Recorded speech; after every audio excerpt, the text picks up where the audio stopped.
आजको मुभी सुरु भएपछि हामीलाई एउटा केटीलाई देखाइन्छ जो चाहिँ कपडाको दोकानमा लुगा किन्न आएकी हुन्छन्। अचम्म लाग्दो कुरा त यो हुन्छ त्यो दोकानमा कोही नै हुँदैन, दोकानको ओनर नै हुँदैन, दोकानको भित्र पनि सुनसान हुन्छ, दोकानको लाइट पनि मधुरो बल्दै हुन्छ।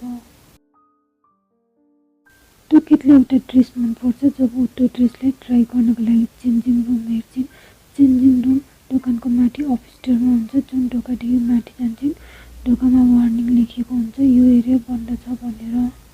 तर पनि ऊ माथि जान्छन्। जब ऊ माथिको चेन्जिङ रुममा पुग्छिन्, आफ्नो ड्रेस ट्राई गर्न लाग्छन्, तब पनि चेन्जिङ रुमको छतबाट केहीको आवाज सुन्छिन्।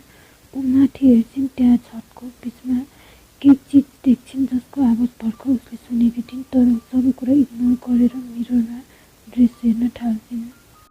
मिररदेखि ऊ कृपी आवाज सुन्छिन्। ऊ अब डराउन थाल्छिन्। दुवै मिररको तर्फ हेर्न थाल्छिन्। ऊ मिररको भित्र केही देखेर डराउन थाल्छिन्। मिररको तर्फ कन्टिन्युसली हेर्छिन्।